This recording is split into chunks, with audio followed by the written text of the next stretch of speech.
दोस्तों, जियोपॉलिटिक्स के खेल में कोई दोस्त नहीं है, कोई दुश्मन नहीं है।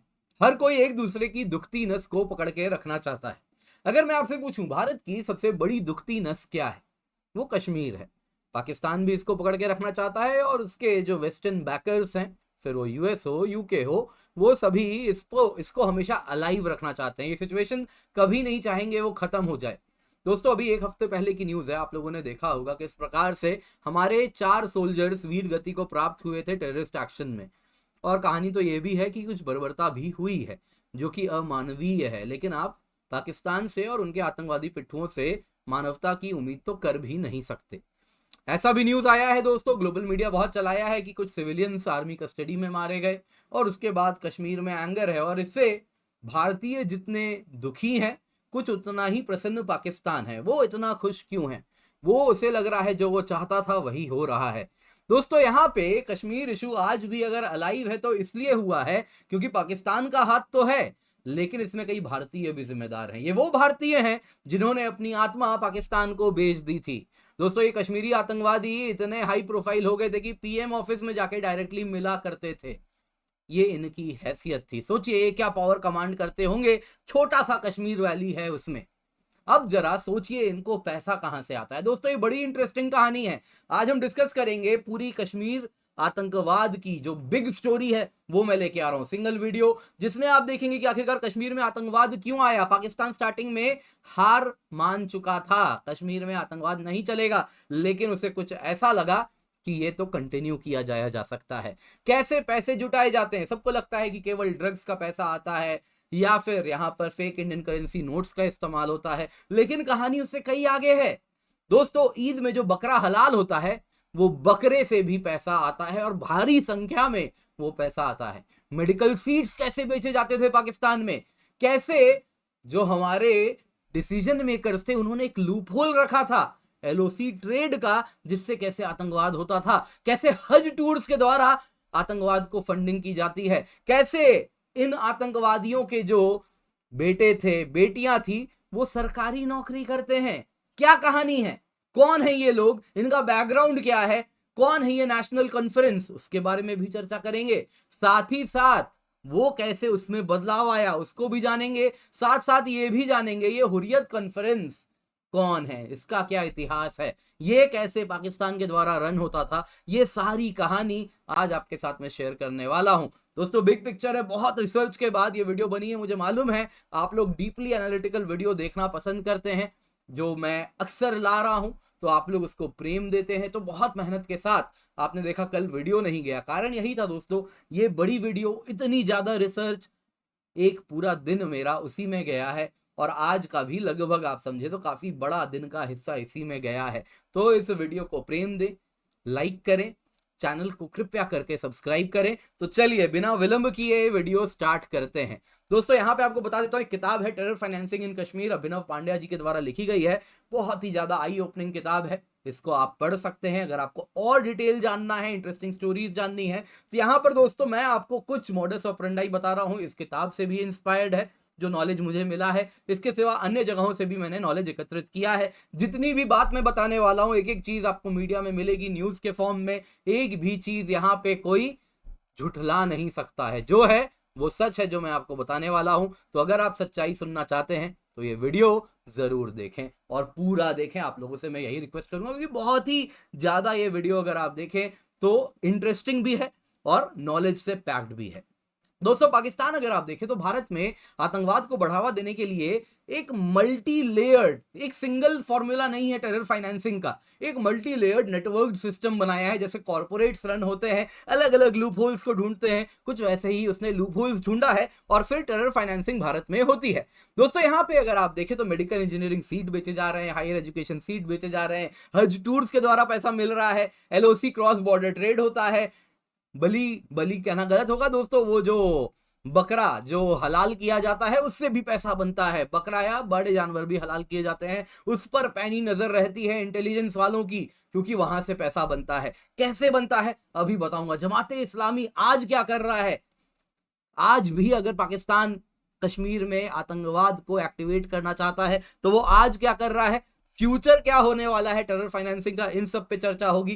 कैसे भारत में बैठे कुछ ऑफिसर्स हैं, कुछ पॉलिटिशियंस हैं जो कि पाकिस्तान को अपनी आत्मा बेच चुके हैं, वो कैसे कश्मीर में टेररिस्ट फाइनेंसिंग करवाते हैं, टेररिस्ट का जो नेटवर्क है वो मीडिया से कैसे जुड़ा है, लोकल स्टेट गवर्नमेंट के सोर्सेज का क्या रोल है, सब कुछ हम जानेंगे। दोस्तों बहुत साहस करके इस प्रकार का वीडियो बनता है, क्योंकि भारत में कहा जाता है किसी से भी पंगा लो, मीडिया से और पॉलिटिशियन से ना लो, लेकिन इस वीडियो के द्वारा आपके सामने हम दूध का दूध पानी का पानी कर रहे हैं। दोस्तों बहुत साहस के साथ ये वीडियो बनाए, वापस आपसे रिक्वेस्ट करूंगा लाइक करें, चैनल सब्सक्राइब करें। तो दोस्तों अगर कोई भी ऑपरेशन हो रहा है तो सबसे इंपॉर्टेंट होता है पैसा। पैसा जितना डालो उससे ज्यादा बनना चाहिए, तभी वो सस्टेन होगा। दोस्तों यहाँ पे सबसे पहले हम टेररिज्म का इकोनॉमिक्स समझते हैं। अगर आप एक आतंकवादी की बात करें तो उसको हायर करते टाइम अपफ्रंट मनी कितना दिया जाता है। दोस्तों अगर आप फॉरेनर्स की बात करें तो फॉरेनर आतंकवादी को 50,000 रुपया मिलता है, अफगानी वगैरह जो आते हैं, अब तो आना खैर बंद हो गए। लोकल्स जो हैं उनको 25,000 दिया जाता है, फिर वो भारत में लोकल हो या पाकिस्तानी लोकल हो। अपफ्रंट मनी ज्वाइनिंग के time, joining bonus 25,000। Monthly payment अगर आप अपने भारत वाले हैं या पाकिस्तान वाले हैं तो 8 से 10,000 रुपया महीना मिलता है, विदेशी हैं तो 10 से 12,000 मंथली की सैलरी होती है। End of tenure payment, contract पूरा, उसमें आप देखें तो 2 से 2.5 लाख मिलता है। कुछ गजब कारनामा कर दिए, स्पेक्टेकुलर एक्ट ऑफ टेररिज्म किए तो 1 से 2 लाख रुपए मिलते हैं। जो सुप्रीम लीडर होता है उसको 50,000 रुपए प्रति माह दिए जाते हैं।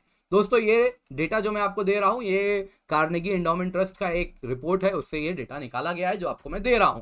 दोस्तों खर्चा क्या आता है पाकिस्तान को, आप देख रहे हैं कितना मिनिस्कल अमाउंट है। आप देखें तो cost of training a terrorist 25,000 है। ये तो क्या हुआ कि इसको रन करने का महीने का कितना खर्चा बैठा। इसके सिवा आतंकवादी ट्रेन किया 25,000 रुपया खर्चा, कपड़े दिए, बंदूक दिया 25 से 30,000 रुपया, मर गया तो 2 लाख रुपया दिया जाता है अगर डिजीज मिलिटेंट होता है पाकिस्तान में। अगर जम्मू कश्मीर का होता है तो आतंकवादी तो उसके फैमिली को उसके मरने पे 20,000 रुपया कुछ दे दिया जाता है। जो गाइड है जो इनको लेके आता है 10 से 20,000 रुपया दिया जाता है। किसी यूथ को कोई बरगला रहा है कि जाओ आतंकवाद में भर्ती हो जाओ तो उसको 5 से 10,000 रुपया दिया जाता है। इन टोटल अगर आप देखें तो जो फील्ड सर्वेज के द्वारा जो रफ एस्टिमेट लगाया गया है, आतंकवादियों से इंटरव्यू के बाद जो एस्टिमेट लगाया गया है कि पाकिस्तान मोटा मोटी 2.5 से 3 लाख रुपया एक आतंकवादी पर खर्चा करता है। टोटल एक्सपेंस है ट्रेनिंग से लेके, क्योंकि आतंकवादी की जीवन ही कितना लंबा होता है, कुछ महीने का होता है, तो उसमें खर्चा ज्यादा नहीं बढ़ता है। 2.5 से 3 लाख में आतंकवादी आता है, 72 हुरों के पास चला जाता है। अब यहां सोचिए इंडियन सिक्योरिटी फोर्सेस एक दिन में काउंटर टेरर कॉर्डन सर्च ऑपरेशंस में 60 से 70 लाख खर्च करते हैं। तो पाकिस्तान के लिए तो कोई खर्चा ही नहीं है, भारत यहां पैसे बहा रहा है।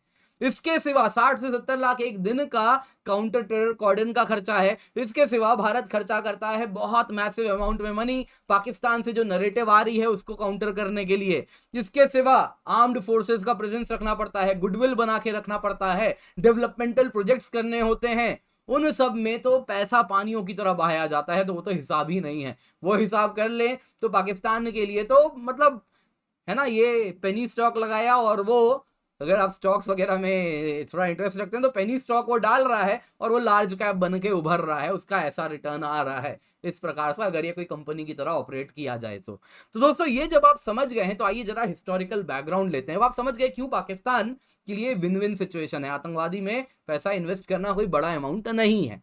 दोस्तों अगर हम बात करें ना पाकिस्तान में आतंकवादी हरकतों की बात करें तो ये स्टार्ट होता है पाकिस्तान बनने के साथ। अक्टूबर 22, 1947 पाक सपोर्टेड पश्तून रेडर्स इंडिया में आप देखें तो घुस जाते हैं, कश्मीर में आ जाते हैं। यहां पे आपको बता देता हूं इनके जो कायदे आजम थे मोहम्मद अली जिन्ना, एक नंबर का वो दोगला आदमी था। उसने हरी सिंह के साथ जो स्टैंड स्टिल अग्रीमेंट साइन किया था वो उसको वायलेट करता है। क्यों? क्योंकि जिन्ना को लगता है जो कश्मीर के रूलर हैं महाराजा हरी सिंह जी और साथ साथ वहां पे जो लीडर थे जिनकी लोगों में काफी ज्यादा आप देखें तो पकड़ थी, वो थे शेख अब्दुल्ला।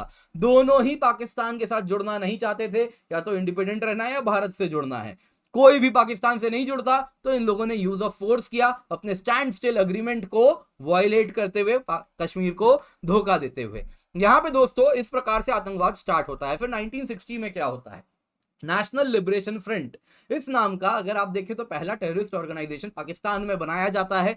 कराची यूनिवर्सिटी के ग्रेजुएट लॉयर अमानुल्लाह खान के द्वारा बनाया जाता है। एनएलएफ अगर आप देखें तो पीओके वगैरह में एक्टिव हो जाता है। लेट 1960s 70s 80s छुटपुट बॉम्ब ब्लास्ट वगैरह करता है। और ये सब कुछ होता है जम्मू कश्मीर में जो इंडिया के पास है। हालांकि जल्दी उम्मीद करता हूं पूरा हो जाएगा भारत का हिस्सा, लेकिन अभी जो भारत के कंट्रोल में है उसमें अगर आप देखें जो ओरिजिनल जम्मू कश्मीर है उसमें तो वो ये करता ही है, बाद में पूरा होने वाला है हमारा, ये मान के चलते हैं। तो ये कहानी 1960s तक की है। उसके बाद क्या होता है, 1971 में पाकिस्तान को मिलती है करारी शिकस्त, और उसके बाद पाकिस्तान समझ जाता है कि भाई इंडिया से अब तो कन्वेंशनल वॉर हम नहीं लड़ सकते। और इसके साथ जनरल जियाउल हक जो आप इस वक्त तस्वीर में देख रहे हैं, ये पाकिस्तान का नया डिक्टेटर होता है और ये नया स्ट्रेटेजी बनाता है कि इंडिया को 1000 कट से ब्लीड करेंगे। एक बार बड़ा अटैक नहीं कर सकते, मार नहीं सकते, तो 1000 बार काटेंगे, छोटा छोटा काटेंगे, खून बह बह के इंडिया मर जाएगा। और इसके लिए प्रॉक्सी जिहादी टेररिस्ट का इस्तेमाल किया जाता है और वो उन्हीं का इस्तेमाल करके कश्मीर को पहला टारगेट बनाया जाता है। इसी के अंदर खलिस्तान वगैरह भी उसके बाद उभरना शुरू होता है कि अलग अलग स्टेजेस बनते हैं। दोस्तों 1980s आते आते कश्मीर में बदलाव आने लगता है। कश्मीर की जो सोसाइटी होती है, जो पॉलिटिक्स होती है, जो रिलीजियस डिस्कोर्स हो रहा है, जो चर्चा हो रही है ना मजहब पे, वो सब जो कल्चरल ट्रेंड है सबका सब इस्लाम की तरफ भागने लगता है। शेख मोहम्मद अब्दुल्ला जो यहाँ पे आप देख रहे हैं, फारूक अब्दुल्ला उनके पिता है ना, उनकी फौत हो जाता है, मृत्यु हो जाता है सितंबर 8, 1982 को। और इसके साथ नेशनल कॉन्फ्रेंस में लीडरशिप क्राइसिस हो जाती है। दिक्कत इस बात की है, शेख मोहम्मद अब्दुल्ला के जितने भी वंशज आए सब के सब आपको मालूम ही है रंगीन किस्म के रहे और ज्यादा कुछ पकड़ तो थी नहीं उनकी लोगों के साथ, they were totally disconnected with the masses. तो यहां पर क्या होने लगता है कि जो रूलिंग पार्टी थी नेशनल कॉन्फ्रेंस, जिसका जम्मू कश्मीर के लोग बड़ा माना करते थे, उसमें अगर आप देखें तो सेक्युलर पॉलिटिकल लेगेसी उनकी रिलेटिवली, पूरी तरीके से नहीं लेकिन रिलेटिवली सेक्युलर उनका आउटलुक रहता था। उसको जमाते इस्लामी नाम की संस्था हाईजैक कर लेती है। दोस्तों जमाते इस्लामी भारत में भी है, इसका अलग अलग आप देखें तो फ्रंट है, पाकिस्तान में भी है, बेसिकली इंडियन सब कॉन्टिनेंट का एक बहुत बड़ा आप देखें तो एक ऑर्गेनाइजेशन है। जमाते इस्लामी कश्मीर है, जमाते इस्लामी हिंद है, जमाते इस्लामी पाकिस्तान है, बांग्लादेश में है। तो ये एक रेडिकल इस्लामिस्ट ग्रुप होता है जो कि मौलाना मदूदी के आइडियोलॉजी में यकीन रखता है, जो कहता है कि भाई पॉलिटिकल इस्लाम में कहीं ना कहीं वो कहता है कि इस प्रकार से बदलाव लाया जाए। बदलाव क्या मतलब, इसको कैसे पॉलिटिक्स में कंट्रोल किया जाए, कैसे रिलीजियस डिस्कोर्स किया जाए, ज्यादा से ज्यादा जो प्योर इस्लाम वाली आइडियोलॉजी है। दोस्तों यहां पर जैसा कहा जाता है प्योर इस्लाम वाली आइडियोलॉजी की जब मैं बात कर रहा हूं तो वो हार्ड लाइन आइडियोलॉजी है। तो उस हार्ड लाइन आइडियोलॉजी को कैसे मास तक पहुंचाया जाए, ये काम करने वाला ग्रुप होता है जमाते इस्लामी, और वो पॉलिटिक्स में इंटरेस्ट लेने लगता है। जमाते इस्लामी के पॉलिटिकल अगर आप देखें तो उसको एंटी शेख पॉलिटिकल ग्रुप्स उसको सपोर्ट करने लगते हैं, है ना, महबूबा मुफ्ती वगैरह जिनका पॉलिटिकल पार्टी आपको दिखता है। और इसके साथ कश्मीर में जो सूफी ट्रेडिशन होता है उसको कहते हैं ये सब बेकार की बातें, कोई सूफी वूफी कुछ नहीं है। हालांकि लोग कहते हैं कि सूफी ट्रेडिशन जो है दोस्तों वो पीस की बात करता है, हालांकि इसमें भी कई लोग कहते हैं कि देखिए ये सब तो बेकार की बातें हैं। सूफीज का आप इतिहास खोलिए, किस प्रकार से उन्होंने इस्लाम के वर्चस्व के लिए भारत में क्या क्या किया था, ऐसा कई लोग कहते हैं। पर जो भी है दोस्तों, आज के टाइम में सूफी को बेचा जाता है एज अ सॉफ्ट इस्लाम, है कि नहीं, जिसमें कहा जाता है कि भाई सबके लिए जगह है, आपका दीन आपको, मेरा दीन मुझे, इस प्रकार की बातें होती हैं। इतिहास जो भी रहा हो लेकिन यही बोल के बेचा जाता है। तो वही आइडियोलॉजी जो एक्सेप्टेंस की बात करता है उसको भी ये निकाल के फेंक देता है। जमाते इस्लामी कहता है कि इस्लाम में ये सब शिर्क है, अलाउड नहीं है। और इसके साथ वो अपने मस्जिदों के द्वारा, है ना, मस्जिदों होना चाहिए, आजकल क्या बोलते हैं मस्जिद को वो लोग जब प्लूरल कहते हैं तो मस्जिदों नहीं बोलेंगे, अरबी वाला टर्म यूज करते हैं, है ना, मजाजिद कहते हैं क्योंकि अरबी में कहा जाता है। अरे भैया तुम कब से अरबी बोलने लगे। खैर जो भी है, वो अपने मसाजिद के माध्यम से रिलीजियस रेडिकलाइजेशन पूरे कश्मीर में फैलाना शुरू करते हैं। उनका जो प्रेजेंस होता है जमाते इस्लामी का कश्मीर के एकेडमिक सर्कल्स में बढ़ने लगता है। कश्मीर में जो एडमिनिस्ट्रेशन चला रहे हैं उनमें पकड़ होने लगती है, जो सोशल सर्कल्स है, एनजीओज वगैरह, उनमें पकड़ होने लगती है। जो पॉलिटिक्स हो रहा है ना, इनके पिता के फौत के बाद, मृत्यु के बाद, वो पॉलिटिकल स्पेस भी ऑक्यूपाई करने लगते हैं। और इसके साथ कश्मीर में आउटसाइड भी कुछ ना कुछ सीखने मिल रहा होता है वहां के लोगों को। 1979 की बात है, इस्लामिक रिवॉल्यूशन हो जाता है ईरान में। और ईरान जो कि अगर आप देखें एक लिबरल सेक्युलर कंट्री था जो तेजी से आगे बढ़ रहा था, वो अचानक से मौलवी राज के कंट्रोल में हो जाता है। आप देख सकते हैं किस प्रकार से लोग सड़क पे आते हैं, मौलवी आ गए, अब तो इस्लाम का ही राज होगा। तो इससे सीखने मिलता है। पैरेलली सोवियत अफगान जिहाद शुरू हो जाता है। 1979-1989 की ही बात है जब सोवियत अफगान जिहाद चलता है और इसके साथ जिहाद के लिए लड़ने सऊदी और अमेरिका के डॉलर्स के द्वारा ये सब पाकिस्तान वहां पे फंड कर रहा होता है। तो कश्मीर के लोगों में भी एक हार्ड लाइन इस्लाम की शुरुआत होने लगती है। दोस्तों पैरेलली क्या होता है, 1986 में पहली बार अगर आप देखें इसी का नतीजा होता है कम्युनल वायलेंस आपको देखने मिलता है। जो कश्मीरी पंडित्स होते हैं, माइनॉरिटी कम्युनिटी होते हैं वहां पे अनंतनाग में, उनके खिलाफ आप देखें तो आजादी के बाद कहा जाता है पहली बार कम्युनल वायलेंस का सीन सामने उभर के आता है। जमात, याद है जमाते इस्लामी जिसकी अभी पूरी कहानी सुनाई मैंने, वो जमाते इस्लामी समझ जाता है कि यार पॉलिटिक्स को मजबूत करो। 1983 में state assembly election Jammu Kashmir का होता है, उसमें वो चुनाव लड़ता है और 26 सीट्स में खड़ा होता है, एक भी नहीं जीत पाता है। 1987 आते आते जमात एक मुस्लिम यूनाइटेड फ्रंट बनाता है जिसमें अलग अलग पॉलिटिकल पार्टीज जो नेशनल कॉन्फ्रेंस के सामने खड़े होने हैं उन सबको जोड़ के बनाता है और उन सभी का एक ही बात होता है कि जम्मू कश्मीर को अलग करना है और इसके साथ कश्मीर को अलग करना है, पहली बात। दूसरी बात होती है कश्मीर को अब शरिया लॉ यहां पर लागू करना है, यहां पर इस्लामिक लाइन में रूलिंग अब रूल किया जाएगा कश्मीर को। लेकिन 1987 में भी देखने वाली बात क्या होती है, ये केवल 4 सीट जीतते हैं। अब यहां पर दोस्तों रुख बदल जाता है। कहा जाता है कि जो ऑन ग्राउंड लोगों की डिमांड थी, जैसा लग रहा था जमाते इस्लामी को ज्यादा सीट मिलना चाहिए था, जमाते इस्लामी के द्वारा सपोर्टेड मुस्लिम यूनाइटेड फ्रंट को, लेकिन केवल 4 सीट मिलता है। वो कहते हैं चुनाव में धांधली हुई है, जिससे वो और ज्यादा गुस्सा हो जाते हैं। दोस्तों ये सब आप देख रहे हैं ना, यासीन मलिक, सैयद अली शाह गिलानी, सैयद सलाउद्दीन, है ना, सलाउद्दीन इसने बाद में नाम रखा है, एक्चुअल नाम इसका मोहम्मद यूसुफ शाह है ना, सलाउद्दीन के ऊपर इसने अपना नाम रख दिया सैयद सलाउद्दीन। तो ये मोहम्मद यूसुफ शाह जो हिजबुल मुजाहिदीन का हेड होता है, ये सभी के सभी अगर आप देखें तो मुस्लिम यूनाइटेड फ्रंट के ही कभी चुनाव में लड़ने वाले लोग होते हैं या फिर वर्कर्स होते हैं। और ये सब अगर आप देखें तो चुनाव का रास्ता छोड़ के फिर एक्सट्रीमिज्म, आतंकवाद की तरफ जाने लगते हैं। सैयद अली शाह गिलानी जो यहां पे आप नीचे में देख रहे हैं, ये मात्र अगर आप देखें तो व्यक्ति हैं जो कि जीतते भी हैं। उन 4 सीट्स में 1 सीट इन्हीं को मिलता है। अब दोस्तों ये लोग बड़े स्मार्टली एक बात समझ जाते हैं कि भाई यहां तो उनका ऐसा, कई लोग कहते हैं कि शायद सच में धांधली भी हुई थी जिससे लोगों में और ज्यादा रोष भी उत्पन्न हुआ था। कहीं ना कहीं पाकिस्तान बैक्ड इन ग्रुप को लाने नहीं दिया गया था, नेशनल कॉन्फ्रेंस ने धांधली करवाई थी इन्हीं ने यहाँ पे जो आप देख रहे हैं इन्हीं के कहा जाता है इन्होंने धांधली करवाई थी, जिस वजह से वहां पे ये लोग जो थे ये कहीं ना कहीं ये अपने आप को कहते हैं हम इसीलिए अब हमारा चुनाव से हमारा भरोसा उठ गया, अब हम आतंकवाद का रास्ता इसलिए हमने उठा लिया क्योंकि हमारा चुनाव पे भरोसा उठ गया। दोस्तों ये सब कहने सुनने की बातें हैं, इनको तब भी आतंकवाद करना ही करना था, ये रूल करके पॉलिटिक्स में आके और आतंकवाद को बढ़ाते, और यही इन लोगों ने किया भी। कैसे किया अभी बताऊंगा। तो इसके साथ दोस्तों 1980s में देखें तो कहीं ना कहीं वायलेंट इस्लामिक स्ट्रगल शुरू हो जाता है, जिहादी इंसर्जेंसी का दौर शुरू हो जाता है। अब दोस्तों जरा देखते हैं अर्ली फेज।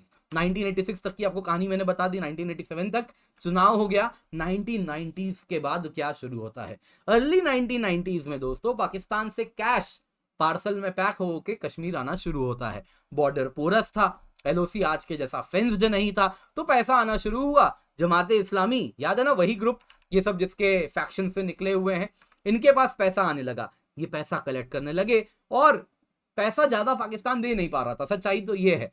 मेजर पैसा कैसे आता था आपको बताता हूं। जमाते इस्लामी घर घर जाता था, पैसा मांगता था और इसी को मनी कलेक्शन का एक मॉड्यूल बनाया था। दोस्तों उस दिनों की जो बात है ना, पाकिस्तान के स्ट्रेटेजिक प्लानर्स ने सोचा नहीं था। उन्होंने देखा था यार कि देखो हमने 48 में कबाइली भेजे, 65 की जंग देख ली, 71 की लड़ाई देख ली, कश्मीर उनको लगता था कि लोग खड़े हो जाएंगे पाकिस्तान के सपोर्ट में, लेकिन कोई सपोर्ट नहीं किया, तो उनका बहुत ज्यादा एक्सपेक्टेशन था नहीं। सच्चाई तो ये है। लेकिन उन्होंने देखा कि 1990 आते आते दौर बदल चुका है। लोग अब काफी ज्यादा, वो सरप्राइज था कि कैसे यूथ में आतंकवादी संस्था से जुड़ने का एक होड़ लगा हुआ है। सच्चाई क्या है दोस्तों, उन दिनों की जो बात है ना, यूथ में एक फैशन हो जाता है, एलओसी पार करो, किसी तंजीम से जुड़ जाओ। तंजीम यानी टेररिस्ट ऑर्गेनाइजेशन, और अपने नाम में एक टेररिस्ट ऑर्गेनाइजेशन का पट्टा बिल्ला लगा लेंगे कि भाई हम तो इस आतंकवादी संगठन से बच के रहना। इतना ही नहीं दोस्तों, जैसा राहुल गांधी जी भी कहे हैं कि मैं कश्मीर गया था, मैंने आतंकवादी देखा, तो उन दिनों कहा जाता है ये कॉमन साइट है, आतंकवादी ऐसे ही घुमा करते थे सड़कों पे, दुकान वालों को धमकी भी देते थे जब फौज का मूवमेंट होगा अपना दुकान बंद कर लेना, बम बम फोड़ेंगे। तो टेररिस्ट दोस्तों कहा जाता है जो यंग बॉयज होते हैं उनको 20 से 25 रुपया उन दिनों दिया करते थे ग्रेनेड फेंकने के लिए। Police vehicles, military convoy, public places like bus stand में 20 से 25 रुपया में काम हो जाता था। पैसा कहां से आता था? पाकिस्तान तो थोड़ा पैसा भेजता था, कंगाल क्या देगा? मेजर पैसा आता था जमाते इस्लामी के कैडर से। वो क्या करता था, घर घर जाता था, बोलता था कि पैसा तो देना पड़ेगा। बोला या तो पैसा दो या अपने लड़के को मुजाहिद बनाओ, आतंकवादी के लिए तंजीम से जोड़ो और यहां पर आके आतंकवादी हरकतों को अंजाम दिलवाओ। अगर ये नहीं कर सकते तो पैसा दो, डोनेशंस देना पड़ता था। 1,000 से 50,000 पर हाउस होल्ड पैसा आता था। कितना पैसा देना है, उस घर की आर्थिक स्थिति के अनुसार पैसा देना पड़ता था। ओवर टाइम क्या होने लगा है दोस्तों, लोगों में भी कहीं ना कहीं वो परेशान हो गए, हर महीने आ जाते हैं पैसा उठाने, पैसा कैसे इस्तेमाल हो रहा है वो तो कोई बता नहीं रहा, तो उनमें भी रिजेंटमेंट होने लग गया। लेकिन ये फर्स्ट फेज की कहानी है। अब दोस्तों जब इस प्रकार से लोगों में, कश्मीर में यूथ में आतंकवाद से जुड़ने का क्रेज पाकिस्तान ने देखा, तो वो समझा यार ये तो सब कुछ बदल गया, जज्बात बदल गए, हालात बदल गए। हमने तो सोचा था कि कोई आएगा नहीं, ये तो उल्टा ही होता हुआ दिख रहा है।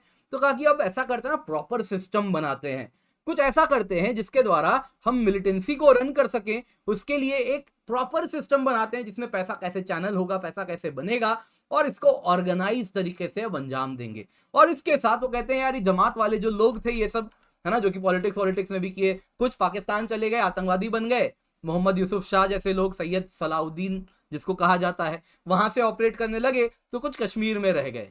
बोला कि तुम लोग क्या करो, तुम लोग कश्मीर में रह के एक हुर्रियत कॉन्फ्रेंस बनाओ, और इसके द्वारा एक पॉलिटिकल सेपरेटिस्ट एंटिटी बनी हुर्रियत कॉन्फ्रेंस, जो कि अगर आप देखें तो याद है ना, मुस्लिम यूनाइटेड फ्रंट, उसके कई 26 सेपरेटिस्ट पार्टीज को उस मुस्लिम यूनाइटेड फ्रंट के जोड़ के इनको बनाया गया हुर्रियत कॉन्फ्रेंस, और ये रिफॉर्म होके, रिफर्बिश होके हुर्रियत कॉन्फ्रेंस बन गया। अब पाकिस्तान क्या करने लगा, बोला कि यार जो पैसा आ रहा है वो पैसा का इस्तेमाल किया जाएगा, हुर्रियत कॉन्फ्रेंस के लीडर्स को सैलरी दी जाएगी, पैसा भी तो देना है, जो वर्कर्स इनके लिए काम कर रहे हैं उनको सैलरी दिया जाएगा, जो मीडिया में लोग हैं जो हमारा नैरेटिव चलाएंगे इसी हुर्रियत के द्वारा उनको पैसा मिलेगा, जो एक्टिविस्ट हैं जो कश्मीर कॉज करके नेशनल इंटरनेशनल लेवल पे सब मुद्दा उठाते हैं उनको पैसा दिया जाएगा, जो राइटर्स हैं जो कश्मीर के लिए लिखते हैं उनको पैसा मिलेगा, जो प्रोटेस्ट करवाते हैं ओवरग्राउंड वर्कर्स हैं उनको पैसा दिया जाएगा। तो ये सब पैसा अब हुर्रियत के द्वारा राउट होना शुरू होता है। इन पैरेलल कुछ टेररिस्ट ग्रुप बनाया जाता है, जम्मू कश्मीर लिबरेशन फ्रंट की स्थापना होती है। और यहां पर अगर आप देखें तो हुर्रियत कॉन्फ्रेंस ने क्या किया, पूरे के पूरे टेररिज्म को इंस्टीट्यूशनलाइज कर दिया।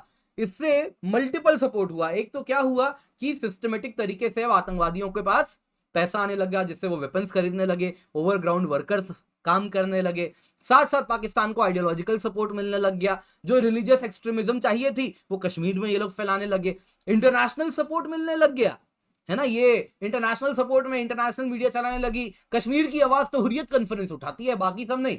हुर्रियत कॉन्फ्रेंस जो चुनाव नहीं लड़ता है, लेकिन हुर्रियत कॉन्फ्रेंस यानी कश्मीर। इसके साथ अगर आप देखें तो फंड्स कैसे आता था, पाकिस्तान से हुर्रियत के पास जाता था, और वहां से अगर आप देखें तो ये डिस्ट्रीब्यूट होता था इन सब के पास। एक पूरा इकोसिस्टम बना जो अभी मैंने आपको बताया यहाँ पे, जिसमें राइटर्स हैं, ऑफिस एक्सपेंस है, ऑर्गेनाइज्ड मीडिया एक्टिविस्ट हैं, राइटर्स हैं, प्रोटेस्ट ऑर्गेनाइजर्स हैं, इनके द्वारा हुर्रियत के द्वारा पैसा जाने लगा। इसके सिवा जो टेररिस्ट ग्रुप बनाया जम्मू कश्मीर लिबरेशन फ्रंट, उसके कमांडर के थ्रू आतंकवादियों के पास पैसा जाने लगा।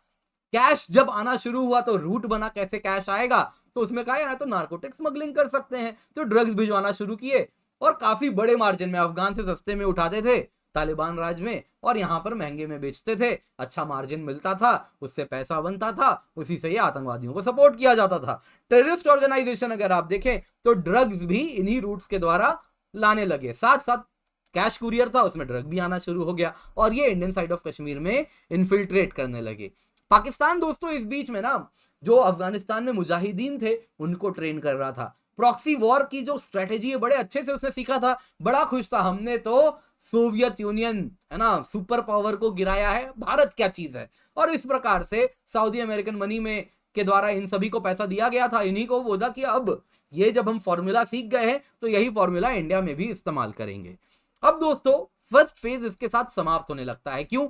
सेकेंड फेज 1996 तक भारत भी ऑब्वियसली आतंकवादी एक हरकत करेगा तो भारत उसका कुछ अंजाम देगा, एक्शन उसका रिएक्शन। भारत क्या करता है 1996 आते आते Indian security forces first wave of militancy Kashmir में जम्मू कश्मीर लिबरेशन फ्रंट वाले थे उनको क्रश कर देते हैं।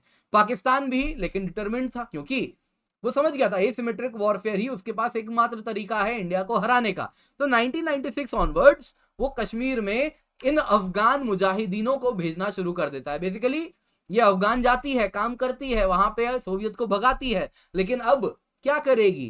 तो पठान अब कश्मीर आ जाएगी, तो इन सब को कश्मीर भेजना पाकिस्तान शुरू कर देता है। और इसके साथ पाकिस्तान अगर आप देखें तो धीरे धीरे समझ जाता है कि भाई अगर लॉन्ग रन में ये वॉरफेयर रन करना है तो ये अफगानों के भरोसे नहीं बैठ सकते, हमको यहीं पर रिलीजियस रेडिकलाइजेशन लाना पड़ेगा, इस्लाम की लड़ाई इसको बनानी पड़ेगी, सो दैट जनमानस तक समझ आए कि इस्लाम के लिए हम लड़ रहे हैं।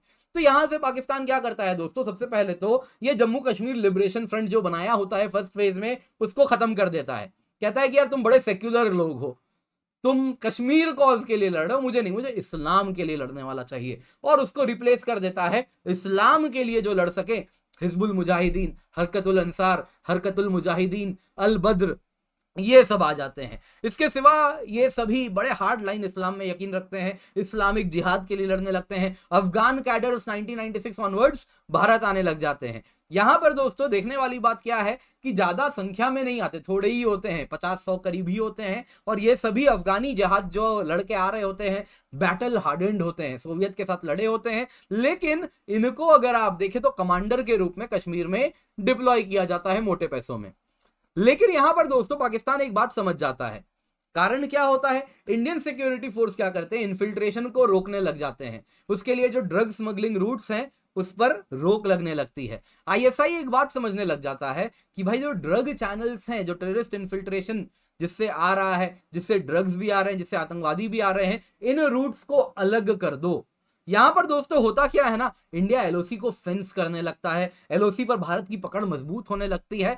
तो जो पोरस बॉर्डर्स हैं कुछ ही जगह पे रह जाते हैं, तो वहां से आतंकवादी आते हैं और वो चाहते हैं कि यहां से ड्रग्स लाके इसको इजीली कैच ना होने दें। तो यहां पर दोस्तों डी कंपनी सामने आने लगती है। गल्फ है ना, गल्फ के माध्यम से अगर आप देखें तो ये डी कंपनी ऑपरेट करने लगती है गल्फ कंट्रीज से, सऊदी, यूएई वगैरह से, और वहां से हवाला चैनल्स के थ्रू इन आतंकवादी हुर्रियत कॉन्फ्रेंस के पास पैसा आने लगता है। फेक इंडियन करेंसी नोट्स का इस्तेमाल यहां पर हमको होता हुआ दिखना शुरू हो जाता है। एलओसी फेंस होने लगता है, उनका हवाला, जैसे जैसे एलओसी फेंस होता है कैश कुरियर अब आना बंद होने लग जाता है, क्योंकि फौज की अब पकड़ हो गई है। तो अब हवाला चैनल्स पर पाकिस्तान की जो डिपेंडेंस है वो बढ़ने लग जाती है। यहीं पर दोस्तों मेन स्ट्रीम पॉलिटिकल पार्टीज में भी बदलाव आ जाता है। 2000 ऑनवर्ड्स क्या होता है, पाकिस्तान कश्मीर के जो मेन स्ट्रीम पॉलिटिकल पार्टीज हैं उनमें इन्वेस्ट करने लगता है। मेन स्ट्रीम कौन हो गया, आज के जो पॉलिटिकल पार्टीज जो कश्मीरियत करके कूदते रहते हैं। आपने देखा है क्या हालत किया उन्होंने कश्मीर का, लेकिन आज भी वो कश्मीर के लिए लड़ रहे हैं। ये सब अपने आइवरी टावर्स में रहने वाले बड़े बाप की औलाद हैं जिन्होंने कुछ नहीं किया है ना, बस दादा ने कुछ किया उसकी खा रहे हैं। अभी तस्वीर आई थी लंदन में किसी महिला के साथ, एक पॉलिटिकल पार्टी जिनका है, उन्हीं के जो जिनकी बात हो रही है उनके अब वो पोते हो गए, वो घूमते हुए दिखे थे, है ना। अभी डिवोर्स का केस भी उनका चल रहा था। समझदार तो आप हैं ही, कमेंट में मुझे बता देंगे किन की बात हो रही है बाकी लोगों के लिए। तो मैं नहीं करूंगा भाई, मुझे नोटिस वगैरह नहीं चाहिए बेकार में, तो आप कर दीजिए मेरा ये काम। तो 2000 ऑनवर्ड्स अगर आप देखें तो ये सारे जो मेन स्ट्रीम पॉलिटिकल पार्टीज होते हैं हुर्रियत के सिवा बाकी सब भी, वो भी क्या करने लगते हैं, कश्मीर के कहीं ना कहीं अगर आप देखें तो ये भी पाकिस्तान का राग अलापना शुरू करते हैं। कारण क्या होता है, पाकिस्तान यहाँ पर काफी इन्वेस्टिंग शुरू करता है इनमें, कहता है कि ठीक है हुर्रियत को साइड करते हैं ना, मेन स्ट्रीम पॉलिटिकल पार्टीज पे पकड़ बनाते हैं। और इसके साथ दोस्तों अगर आप देखें तो पाकिस्तान यहाँ पर एक रिलीजियस रेडिकलाइजेशन, है ना, कट्टरवाद, इस्लाम को सपोर्ट करना शुरू करता है। पाकिस्तान समझ जाता है अगर हम इन मेन स्ट्रीम पॉलिटिकल पार्टीज में अपनी पकड़ बना लेंगे तो भारत परेशान हो जाएगा। अभी आपने देखा ना, यही जिनकी तस्वीर मैंने यहां पर लगाई है, क्या कह रहे थे ये जो आप देख रहे हैं, क्या कह रहे थे, सुना कि नहीं? इन्होंने कहा कि अगर भारत पाकिस्तान से बात नहीं करेगा तो कश्मीर फिलिस्तीन बन जाएगा, गाजा बन जाएगा कश्मीर। ये कह रहे थे। क्या लेना देना भाई, बिना सिर पैर की बात है, जैसे मानो अफगानी ओपियम इन्होंने भी थोड़ा चख लिया हो, इस प्रकार की बातें ये करते हैं। तो क्यों करते हैं अब आपको समझ आएगा। मैंने कहा ना कुछ लोग थे जिन्होंने पाकिस्तान को अपनी आत्मा बेच दी, तो पूरे कश्मीर में आपको यही देखने मिलेगा। अब दोस्तों यहां पे अगर आप देखें तो सेपरेशन ऑफ चैनल शुरू हो जाता है। जैसा मैंने आपको बताया, ड्रग्स का अलग और आतंकवादियों को भेजने का अलग, है ना। और इसके साथ अगर आप देखें तो हवाला पे डिपेंडेंस बढ़ जाती है। तो दोस्तों यहां पे जब मेन स्ट्रीम पॉलिटिकल पार्टीज में पाकिस्तान की पकड़ बढ़ती है तो पोस्ट 2006 थर्ड फेज कश्मीर का जो बड़ा डेंजरस था वो हमको देखने मिला है। होता क्या है, 2006 में हुर्रियत ऑफिसेज जो दिल्ली में थे वो बंद कर दिए जाते हैं। कारण क्या होता है, उनको अरेस्ट कर लिया जाता है, देखा जाता है कि ये तो हवाला डील करते हैं, टेरर फाइनेंसिंग में लिप्त हैं, तो ये सब बंद हो जाता है और हवाला नेटवर्क्स पे भारत का ऑफिशियल क्रैकडाउन शुरू होता है। इसके साथ ये समझ जाते हैं कि अब हवाला नहीं, अब अन्य मेथड्स हमें चाहिए। मेन स्ट्रीम पॉलिटिकल पार्टी पर रिलायंस बढ़ाइए, हुर्रियत अब उतना मजबूत नहीं है और टेरर फंडिंग के कुछ नए रास्ते ढूंढिए। पहला रास्ता एलओसी ट्रेड मिलता है। याद है दोस्तों आपको, भारत में जैसे ये पूरा अगर आप देखें तो इंडिया ही है जो आप देख रहे हैं यहाँ पे, फिर वो अक्साई चीन हो या पाकिस्तान ऑक्यूपाइड कश्मीर हो, लेकिन मुझे यहाँ पे एलओसी दिखाना था, है ना। जरा मैं जूम करके दिखाता हूँ, हो सकता है मुझसे ढक गया होगा तो आप नहीं देख पा रहे होंगे। तो यहाँ पे आप देख रहे हैं दोस्तों, दिस इज एलओसी। तो एलओसी में दोस्तों यहाँ पे कुछ कुछ जगहों पे ट्रेडिंग पोस्ट बनाया जाता है, जो यहाँ पर मैंने तस्वीर में भी आपको दिखाया, जो अभी दिखाऊंगा। तो इन ट्रेडिंग पोस्ट के माध्यम से इंडिया से पीओके वाले इलाके में ट्रेडिंग हुआ करता था, डेली ट्रेड होता था, है ना। जो डेली रोजमर्रा की चीजें हैं वो सब अगर आप देखें तो जाया करती थी। तो इस प्रकार से आप देख सकते हैं, कमान अमन सेतु है, trade facilitation centre Salamabad Uri है ना। तो इस प्रकार से एलओसी के थ्रू ट्रेड हुआ करता था। अब इस ट्रेड में इन लोगों ने क्या पकड़ा, 2006 से वो समझे कि जब ट्रेड से मान लो कह रहे हैं कि चावल जा रहा है, टमाटर जा रहा है ना, इस तरफ से उस तरफ जा रहा है, उसमें वो क्या करने लगे, कैश, ड्रग्स, वेपन्स, एक्सप्लोजिव्स, इन सबको स्मगल करने लगे। तो एक तो होता था स्मगलिंग, पर स्मगलिंग भी जल्दी पकड़ में आने लगी। स्टार्टिंग में तो क्या था कि फ्री रूट था, लेकिन फौज तैयार हो जाती है, वहां पे जो चेक पोस्ट हैं वहां पे चेकिंग होती है, स्मगलिंग पकड़ में आ जाती थी। 10 ट्रक में 1 ट्रक, 10 ट्रक में 5 ट्रक 1 ट्रक तो पकड़ा ही जाता था। अब समझ आया स्मगलिंग के सिवा और भी रास्ते हैं। अब देखिए यहाँ पे क्या इनोवेशन होता है।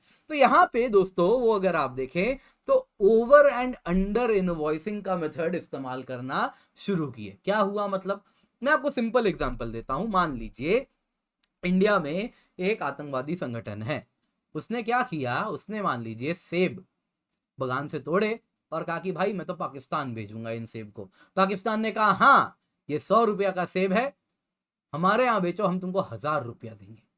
और ऐसा उसने 100 रुपया किलो का एक सेब था, उसने यहाँ पे आप देखें तो 100 किलो पाकिस्तान भेजा।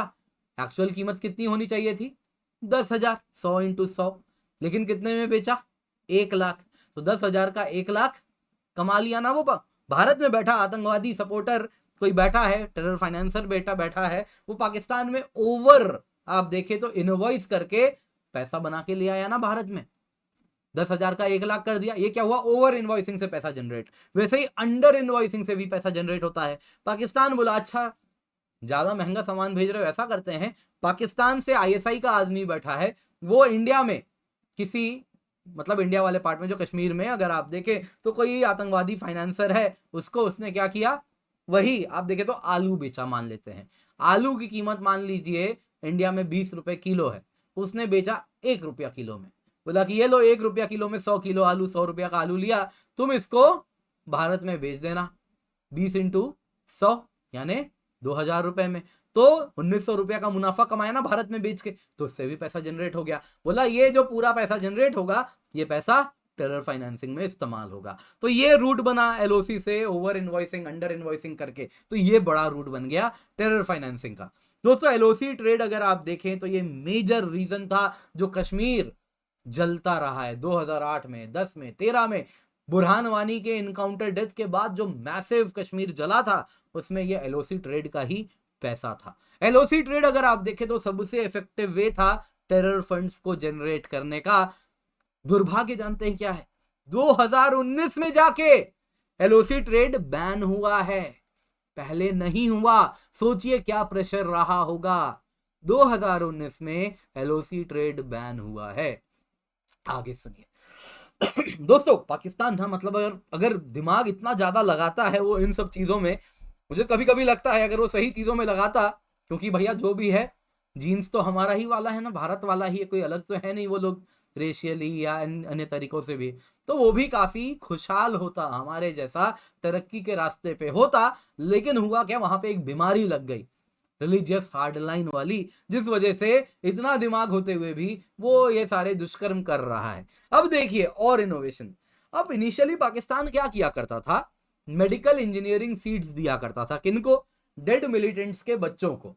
सोचता था कि इसे डेड मिलिटेंट है, ऑलरेडी फैमिली में रेडिकलाइजेशन है, फौज ने मारा है या पुलिस ने मारा है इन आतंकवादियों को, तो इनके परिवार में, इन टेररिस्ट के परिवार में आप देखें तो ऑलरेडी फौज के प्रति काफी ज्यादा, आर्मी के प्रति, भारत के प्रति नफरत है, तो इनको हम थोड़ा पैसा वाला बनाएंगे, डॉक्टर बना देंगे, इंजीनियर बना देंगे, और फिर ये कश्मीर में हमारे लिए ऊपर के रूप में काम करेंगे। बाप तो क्या था, बेवकूफ आदमी था जो बस आके लड़के मर गया, 72 हुरों के पास चला गया, लेकिन इनको हम बेहतर तरीके से इस्तेमाल करेंगे। लेकिन कुछ दिन तो इसने ये फंड किया, लेकिन फिर सोचा कि इसका तो और बेहतर इस्तेमाल हो सकता है।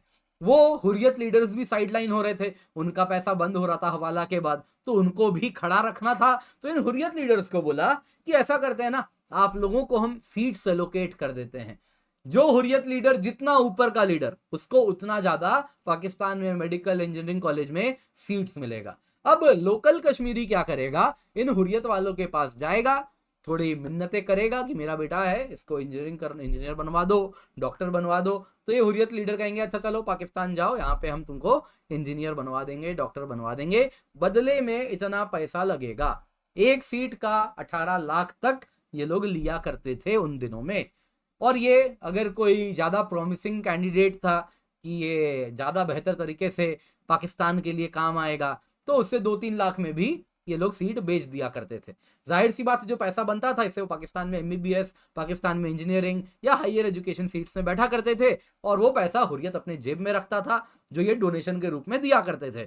वो पैसा का कुछ कट लेके बाकी पैसा टेरर फाइनेंसिंग में डाल दिया जाता था।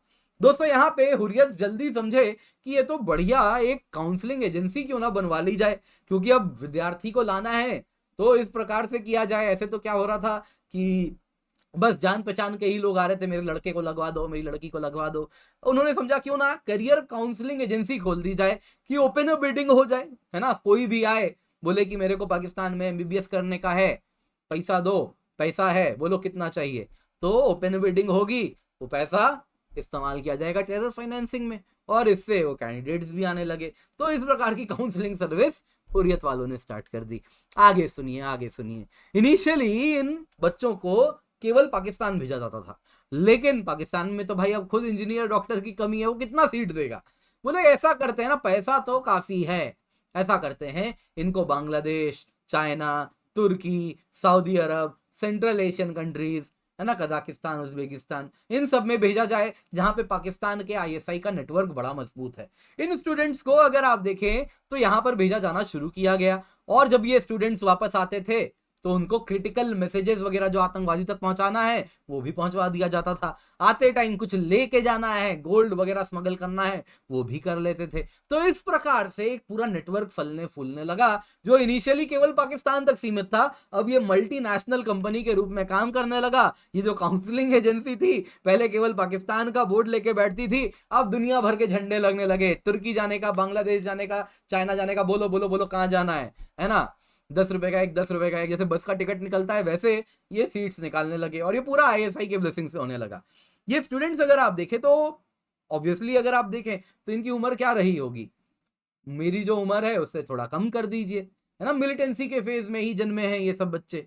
तो उस फेज में जो बच्चा आप देखें तो वैली में शटडाउन्स देख रहा है, फौज को डिप्लॉय होते हुए देख रहा है, पुलिस, है ना, इस प्रकार से हार्डलाइन कभी कभी हो जाती है, वो सब देखा है।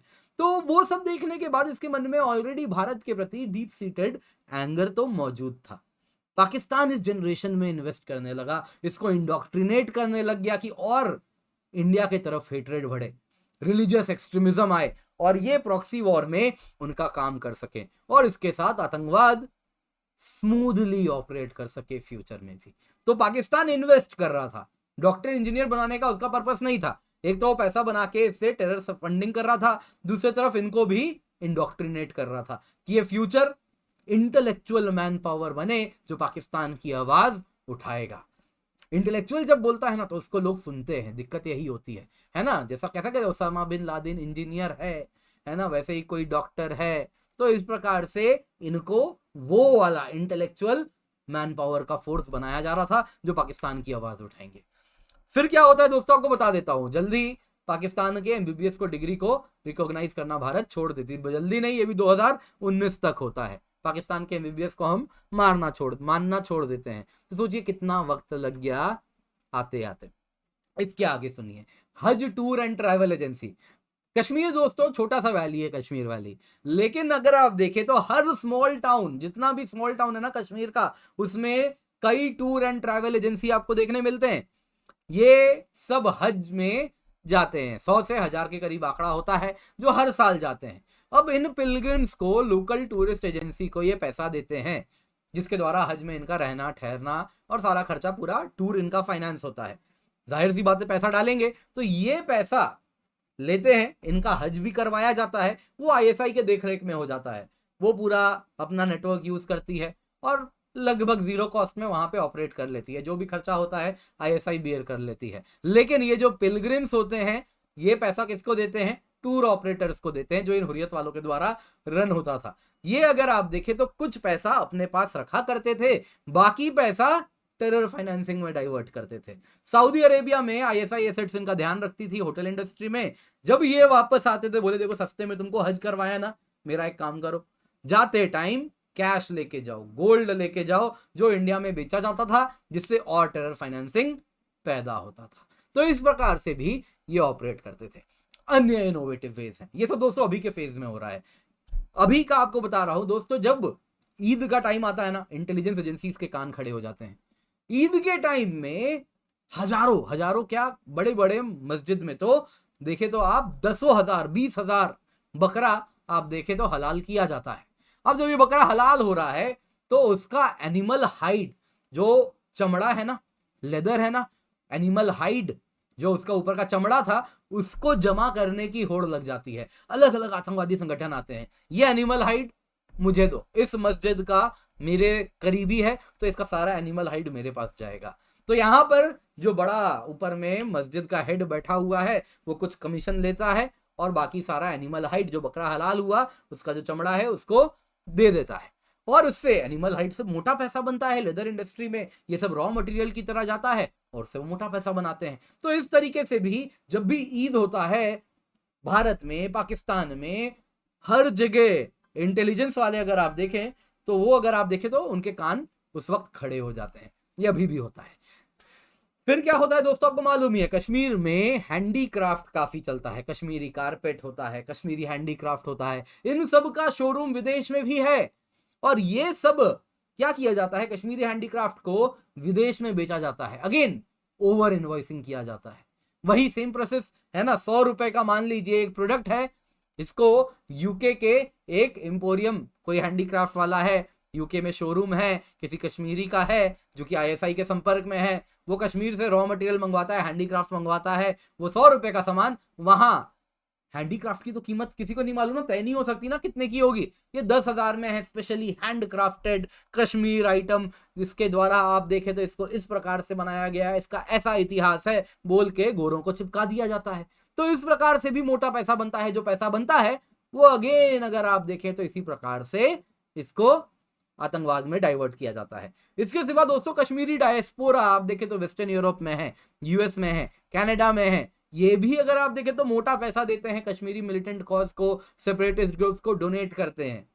इतना ही नहीं, इस्लामिक चैरिटीज हैं, जो Islamic circle of north America हो गया, मुस्लिम अमेरिकन सोसाइटी हो गया, कश्मीर अमेरिकन काउंसिल हो गया, कश्मीर कैनेडियन काउंसिल हो गया, अल खिदमत फाउंडेशन हो गया, ये भी मोटा पैसा कश्मीर कॉज को डोनेट करते हैं। दोस्तों जितने भी इस्लामिक चैरिटीज है ना, ये वेस्टर्न कंट्रीज में ऑपरेट करते हैं और वहां के पॉलिटिशियंस के साथ मजबूत पकड़ बना के रखते हैं। उनको कहते हैं चुनाव में मेरे जान पहचान के लोग तुमको वोट देंगे, लाखों की तादाद में, हजारों की तादाद में है, उसका वोट पक्का, लेकिन ये काम करने दो। तो इस प्रकार से भी वो ऑपरेट करते हैं।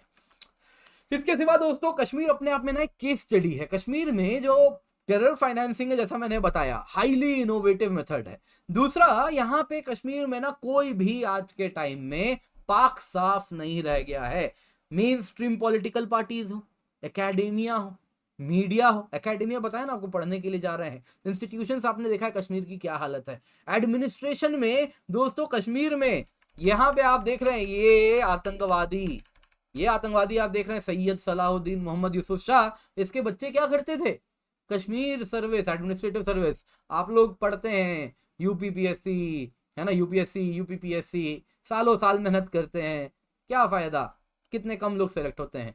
सैयद सलाहुद्दीन को देखिए, इसका 2 बच्चे हैं, कोई पढ़ने में तेज नहीं, कोई कुछ नहीं, लेकिन कॉन्टैक्ट है, जम्मू कश्मीर में नौकरी मिलती थी। इसके बच्चे जम्मू कश्मीर एडमिनिस्ट्रेटिव सर्विस वगैरह में काम किया करते थे। और इतना ही नहीं, वो लोग हाईली इन्फ्लुएंशियल थे, वहां पे एडमिनिस्ट्रेशन में रह के आतंकवाद को सपोर्ट करते थे।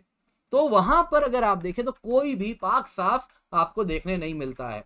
वहां पे पूर्ण रूप से अगर आप देखें तो इन लोगों ने जितना भी आप समझ सकते हैं जो नेटवर्क्स हैं, जो भी चीजें हैं, उन सब में ये घुस चुके हैं। सिविल सोसाइटी, एनजीओ से लेके, बिजनेसेस से लेके, फाइनेंशियल सिस्टम से लेके, हर जगह ये देखने मिलते हैं। वेस्ट एशिया, नॉर्थ अफ्रीका, जहां पे आतंकवाद है, वहां पे दोस्तों डेमोक्रेसी नहीं है, लेकिन कश्मीर में फंक्शनल एडमिनिस्ट्रेशन है, डेमोक्रेटिकली इलेक्टेड सरकार है, मॉडरेटली फंक्शनिंग डेवलपमेंट एडमिनिस्ट्रेशन भी है, डेवलपमेंट भी हो रहा है, फिर भी वहां पे आतंकवाद है। तो कश्मीर इज यूनिक। दोस्तों कश्मीर में ना रेडिकलाइजेशन बड़ा इंपॉर्टेंट है। जैसा आपने देखा अभी जो हादसा हुआ है ना, कहा जाता है कि जो आर्मी के द्वारा अगर आप देखें तो उन्होंने कुछ सिविलियंस को अरेस्ट किया था इस बेसिस पे कि वो आतंकवाद को सपोर्ट किए, लेकिन उस दौरान उनकी मृत्यु हुई है। अब आर्मी ने कुछ कहा नहीं तो मैं भी ज्यादा कुछ कहूंगा नहीं, जब आर्मी कहेगी तो उनका जो व्यू पॉइंट है that will be the golden truth for me. अभी मीडिया में जो चल रहा है दोस्तों, ये पाकिस्तान को मैंने कहा था बड़ा खुश करता है, क्योंकि पाकिस्तान एग्जैक्टली यही चाहता है। कश्मीरीज ना ज्यादा इंथुजियाज्म नहीं शो किए अलकायदा के लिए, तालिबान के लिए, जो ग्लोबल इस्लामिस्ट मूवमेंट था, उन्होंने कहा भाई मेरा कॉज वो नहीं है, मेरा कॉज कश्मीर वाला है, उसको मिक्स मत करो। लेकिन दोस्तों यहाँ पे कई कारण हो सकते हैं। कई कहते हैं कश्मीर का सूफी ट्रेडिशन है। सूफी ट्रेडिशन हालांकि अगेन जैसा मैंने बताया उसका इतिहास अलग है, लेकिन जो बेचा जाता है आज के टाइम में कि हाँ इट इज इनक्लूसिव है ना, ज्यादा एक्सट्रीमिज्म की बात नहीं है, तो वहां पे वो लोग मानते हैं, वो भी हो सकता है। बाकी मेन कारण तो क्या है, कश्मीर में फंक्शनल डेमोक्रेसी है जो कि इंडियन स्टेट नरिश कर रहा है, खून बहा बहा के वहां पे नरिश कर रहा है, अपना खून हमारा रोज बह रहा है, हमारे लोगों के लिए ये बहा रहे हैं कि भाई कश्मीर को वापस सही रास्ता हम दिखा सकें।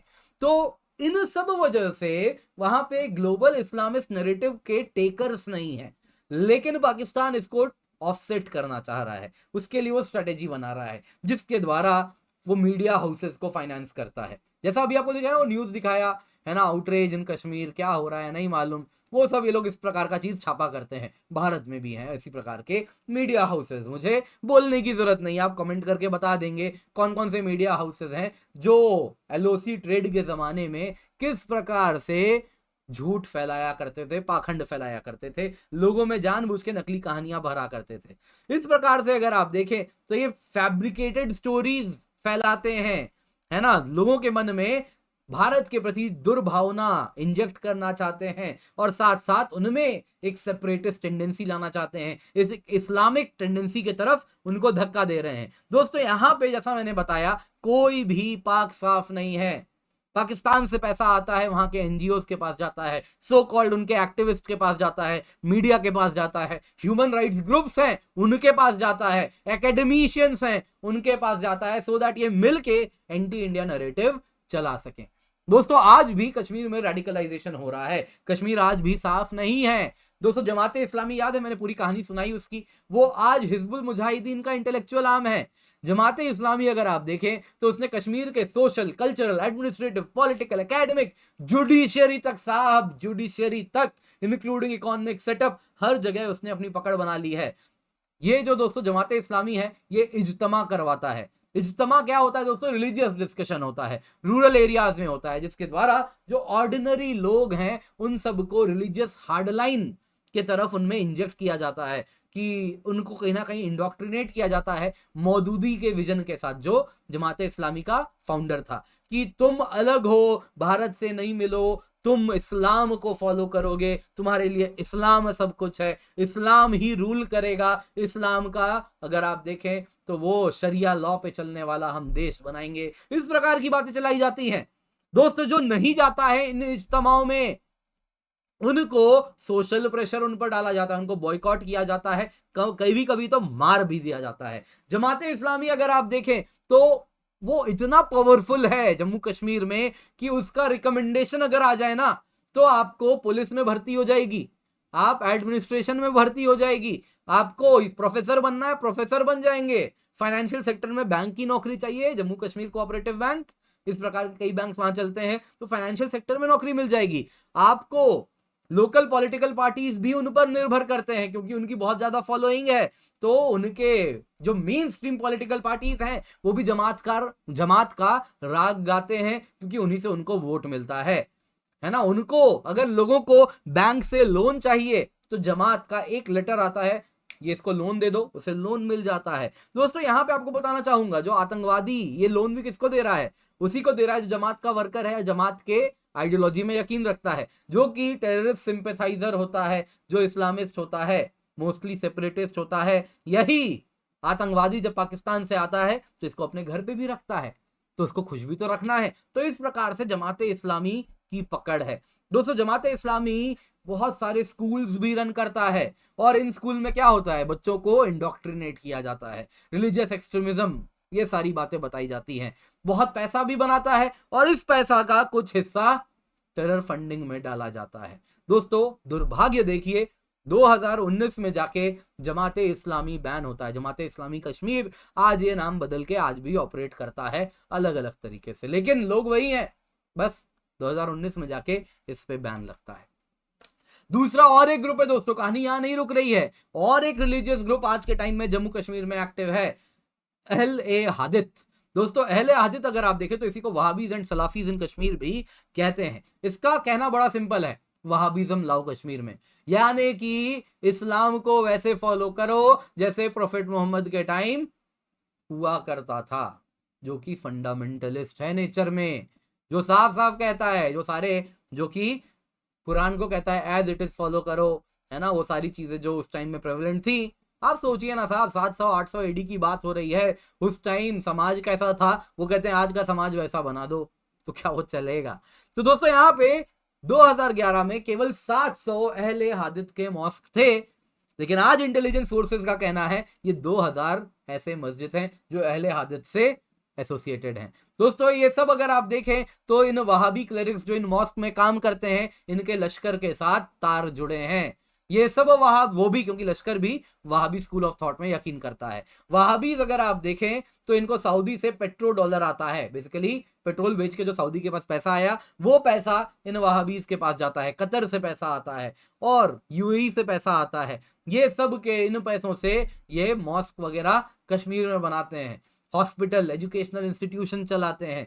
वहाबीज आप कहेंगे कितनी अच्छी बात है, पढ़ा रहे हैं साहब, हॉस्पिटल बना रहे हैं साहब। नहीं साहब, पैसा बनाने के लिए वो बना रहे हैं, वो पैसा टेरर फाइनेंसिंग में इस्तेमाल होता है, वो हॉस्पिटल इन आतंकवादियों के लिए इस्तेमाल किया जाता है, उस हॉस्पिटल में काम करने वाला टेरर सिंपैथाइजर होता है, उस एजुकेशनल इंस्टीट्यूशन में पढ़ाई लिखाई आतंकवादियों के अनुसार करवाई जाती है। तो एक पूरा इकोसिस्टम है ये। वहाबीज अगर आप देखें तो ट्रांस इस्लामिक यूनिवर्सिटी अनंतनाग में बनाना चाह रहे थे, जो कि ग्रैंड प्लान था कि वहाबी का सऊदी अब पीछे हट रहा है तो इसको गढ़ बनाएंगे। वो तो भला हो एनएन वोरा साहब का, जिन्होंने उस वक्त वो गवर्नर हुआ करते थे, उन्होंने इसको अप्रूवल नहीं दिया।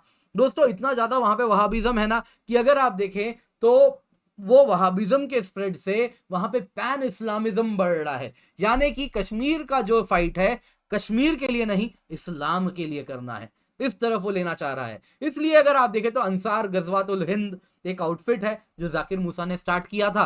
वो कहता था कि मैं तो अल कायदा से जुड़ा हूं, उसने साफ साफ कहा था कश्मीर का मूवमेंट ग्लोबल इस्लामिक कैलिफेट बनाने के लिए लड़ा जा रहा है, यानी कि पैन इस्लामिज्म के साथ आतंकवाद कश्मीर में जो है उसको जोड़ा जा रहा था। यही पाकिस्तान भी चाहता है। दोस्तों यहां पे आपको अब चर्चा करते हैं फ्यूचर कैसा होगा टेरर फाइनेंसिंग का। अब आप ये तो समझ गए क्यों रेडिकलाइजेशन पाकिस्तान के लिए जरूरी है। अगर कश्मीर में रेडिकलाइजेशन होगा तो वहां का यूथ पैन इस्लामिज्म से जुड़ेगा, जो कि ग्लोबल इस्लामिक फाइट को कश्मीर में लेके आएगा। और वो चाहता है जैसे अफगानिस्तान में फॉरेन आतंकवादी आके लड़ते थे, वैसे पाकिस्तान के द्वारा वो फॉरेन आतंकवादी कश्मीर के कॉज के लिए लड़े, कश्मीर के लोग इस्लाम के लिए खड़े हो, इस्लामिक स्टेट टाइप, जो कि ऑलरेडी वहां पे अगर आप देखें ISJK Islamic state Jammu Kashmir वहां पे हमको देखने भी मिलता है। तो इस प्रकार का पूरा वो अंजाम देना चाह रहा है। अब बात करते हैं फ्यूचर की। दोस्तों अगर हम फ्यूचर की बात करें ना, तो कश्मीर का जो टेरर फंडिंग है वो ग्लोबल इस्लामिस्ट मूवमेंट के साथ ही जुड़ा हुआ दिख रहा है। वही भारत के लिए सबसे बड़ी चुनौती होने वाली है कि कश्मीर के इस मूवमेंट को ग्लोबल इस्लामिस्ट मूवमेंट से हम जुड़ने ना दें, उसके तार पहले ही काटे जाएं। दोस्तों यहाँ पे क्रिप्टो करेंसीज का इस्तेमाल शुरू हो चुका है कश्मीर के फाइनेंसिंग के लिए। साइबर फ्रॉड्स का जो पैसा आ रहा है वो कश्मीर के आतंकवाद में जाना शुरू हो रहा है। नारकोटिक स्मगलिंग ऑलरेडी चल रही है ना, आपको मालूम है नार्को टेररिज्म किस प्रकार से है। वैसे ही cash couriers, fake Indian currency notes, वो सब का इस्तेमाल ऑलरेडी है। ड्रोन्स का इस्तेमाल देखने मिल रहा है। तो ये सब अब चलता हुआ जाएगा। ये फ्यूचर रूट है। Crypto currencies, cyber fraud, drone के द्वारा इन सब से टेरर फाइनेंसिंग हमको देखने मिलेगी। अगर हम इंस्पिरेशन की बात करें तो अर्डोगान एक बड़ा सिंपैथाइजर है कश्मीर कॉज का। उसके भी खलीफा बनने के ड्रीम है। और उसमें अगर आप देखें तो अर्डोगान का प्रूवन लिंक है बोको हराम से, अल कायदा से, आईसिस से, हमास से, मुस्लिम ब्रदरहुड का तो वो डायरेक्ट सपोर्टर है। यानी कि दोस्तों यहाँ पे जानने वाली बात क्या है, अर्डोगान प्रयास कर सकता है अपने इन आतंकवादी संगठनों के द्वारा कि कश्मीर को ग्लोबल इस्लामिस्ट मूवमेंट से जोड़े। तो यहाँ पर भारत को सतर्क रहने की आवश्यकता है। इसके बाद अगर आप देखें तो कश्मीर का आज जो वैल्यू है ग्लोबल मार्केट में बहुत ज्यादा है। क्यों? जिसको भी इस्लाम का मसीहा बनना है कश्मीर कॉज के लिए बोलना पड़ेगा। दोस्तों इससे सिर्फ अर्डोगान नहीं, उसका राइवल ईरान भी मोटिवेट हो रहा है कि वो अपने कश्मीर इशू में इन्वॉल्वमेंट बढ़ाए। कैसे? इजराइल वाला कॉज, पैलेस्टीन वाला कॉज, एक इस्लाम का खलीफा बनना है तो आपको बोलना ही पड़ता है ना पैलेस्टीन के लिए। ईरान को कोई लेना देना नहीं, ना उसका बॉर्डर लगता है ना कुछ है। जहां पे जो हमास है वो सुन्नी है, ईरान शिया है, दोनों लड़ते हैं, लेकिन ईरान सपोर्ट करता है हमास को। हमास है सुन्नी बिल्कुल, तो फिर भी सपोर्ट करता है। क्यों? क्योंकि ईरान अपने आप को बताना चाहता है कि मैं ही हूं मुसलमान दुनिया का लीडर, मुस्लिम्स का खलीफा मैं ही हूं। तो वही चीज कश्मीर भी कुछ ग्लोबल स्टेज पे लिंक हो चुका है। तो जो भी, फिर वो तुर्की हो या ईरान हो, जिसको भी ग्लोबल इस्लामिस्ट आइडेंटिटी का गेम खेलना है, इस्लामिस्ट लीड दुनिया का खलीफा बनना है, वो कश्मीर को सपोर्ट करेगा। तो ईरान भी इस रेस में आ सकता है। और ईरान हमारा पड़ोसी है, थोड़ा ही दूर है, तो बड़ी समस्या हो सकती है अगर ईरान भी इस रेस में आ जाए तो दोस्तों इसके साथ उम्मीद करता हूं आपको आज की एनालिसिस पसंद आई होगी। तो कृपया करके वीडियो को लाइक करें।